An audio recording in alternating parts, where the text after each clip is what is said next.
জয় মা মনসা মায়ের জয়। ভূত মুক্তি কেন্দ্র মনসা মায়ের ধাম, শেওড়াপুলি থেকে সরাসরি দেখছিস। বল, তোর নাম কি? আমার নাম রাজীব রাজীব বিশ্বাস। আচ্ছা, কোথা থেকে আসছিস? টালিগঞ্জ কবরডাঙ্গা। আচ্ছা, এই নিয়ে কদিন এলি? ক্রিয়া হয়েছে? কদিন ক্রিয়া হলো তো? ক্রিয়া হলে কদিন এই নিয়ে? দুবার ক্রিয়া হয়েছে। আচ্ছা, তো তুই কি সমস্যা নিয়ে এসেছিলি?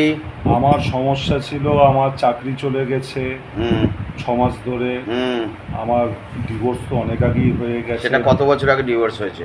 2010-এ ডিভোর্স আচ্ছা। হয়েছে। 15 বছর ধরে কোনো বিবাহের সন্ধান নেই।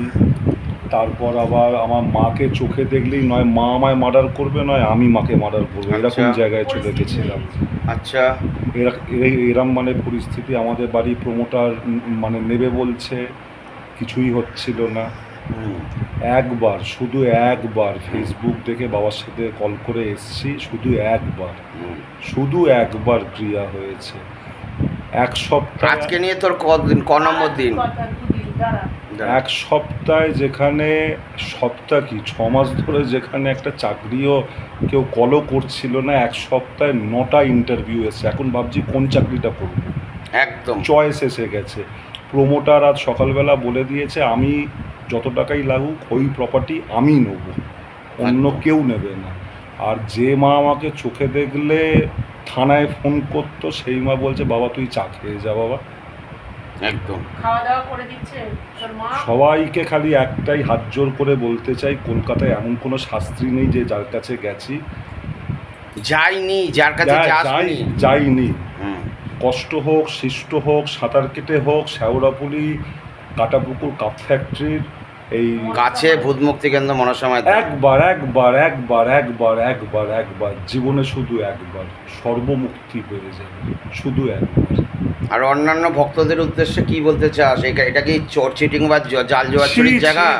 ছি, যে বলবে, হয়তো ভীমের মতন 100 হাতির আমার বল নেই, যে বলবে আগে আমার এই দেয়াল হয়ে আমি আগে দাঁড়াবো। আমি একটা বারে মানে বাবাকে এসে বলেছিলাম, যদি আজকে বাঁচাতে পারো বাঁচাও, নাহলে 5 টাকার মেট্রো টিকিট কেটে আমি ছাপ দেবো। বাবা একটাই কথা বলেছিল, চুপচাপ ঘরে যা, তুই যা চাকরি ভাবছিস তার থেকে ডবল চাকরি পাবি, তুই ব্যবসা পাবি, টাকা পাবি, তুই কি পাবি, তুই তাতে পাগল হয়ে যাবি, তুই আবার সুইসাইড কি? খালি মায়ের চরণে থাকতে হবে। খালি মায়ের চরণে। আর এখানে মা যেটা বলবে, আমি যেটা বলবো সেইটুকু শুনে চলতে হবে।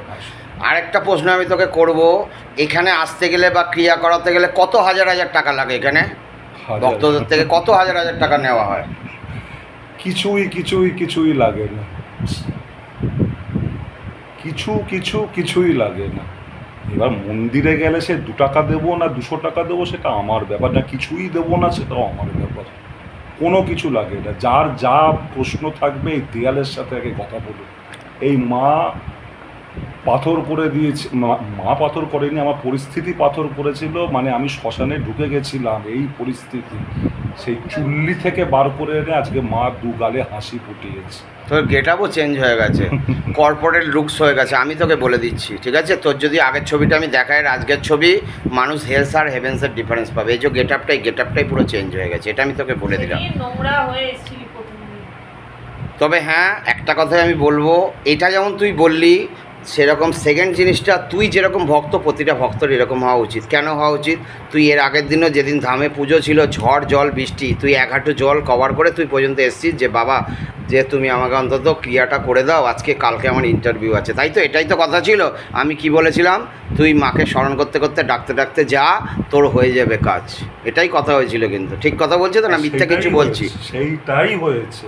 বাবা বলেছিল একটা হবে, 9টা চাকরি বলছে আমাকে জয়েন করো। একদম। আগামী দিনে আমি এটা বলবো, তোর জীবনে সব কিছু যেখান থেকে তোর শেষ হয়েছিল সেখান থেকে আবার শুরু হয়েছে, ঠিক আছে? এবং আমি এটাও বলবো, তুই যদি ধামের কথা শুনে চলিস, এখান থেকে যা যা বলা হবে, মা যেটা বলবে, আমি যেটা বলবো, আগামী দিনে তোর আবার বিয়ে থা হবে, চাকরি ফিরে আসবে, মাকে নিয়েও তুই ভালো সুখে শান্তিতে থাকতে পারবি। এটাও তোকে দেখে শেখা উচিত প্রত্যেকটা ভক্তকে। আমি একটাই কথা বলবো, যে কোনো যেই ডাক্তারের কাছে যাও, আস্থা নিয়ে যাও, বিশ্বাস নিয়ে যাও। সে তুমি যে পৃথিবীর যেই মন্দিরে যাও, যেই মসজিদে যাও, যেই গির্জায় যাও, যাই তুমি পাঠ করো, কোরআন পাঠ করো, তুমি খ্রিস্টান পাঠ করো। হ্যাঁ বলবি, বল কি বলতে চাই? শেষ খালি একটাই কথা বলতে চাই, চাঁদ সদাগরের জীবন যেমন হয়েছিল, সব কিছু হারিয়ে গেছে। মনসা মঙ্গল কাব্য, মনসা মঙ্গল কাব্যে একদম। কোনো লুকোচুরির কথা বলছি না, সেই একই জীবন আমিও হয়েছি।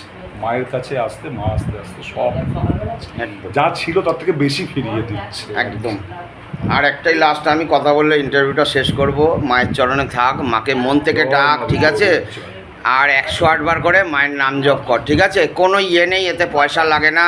সকালে ঘুম থেকে উঠে কিছু না, জয় মা মনসা মায়ের জয় এই বলে 108 বার প্রতিদিন তুই জপ কর, ঠিক আছে?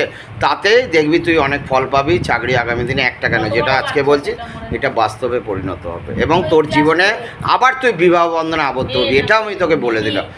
সেই সংসারও তোকে ফিরে পাবি, জয় মা বিশ্বরূপী। খালি তোকে আস্থা রাখতে হবে, বিশ্বাস রাখতে হবে, ঠিক আছে? এখানে লাখ লাখ টাকা লাগেও না বাবা আসতে গেলে পরে।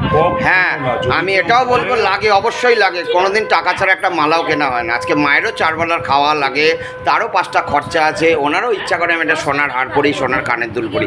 সেটা আমরা সন্তান হিসাবে আমাদের দায়িত্ব সেটা মাকে ভরে দেওয়া, তাই না? তবেই তো আমরা যদি মাকে বৃদ্ধাশ্রমে পাঠাই আমরা কিন্তু ভালো থাকতে পারি না, পারি কি? তাহলে মাকে নিজের কাছে রেখে মা করে আপন করতে হবে। তো মানুষ মা যেরকম হয় ভগবান মাও আমাদের কাছে সেরকম, আমরা ওনাদের সন্তান।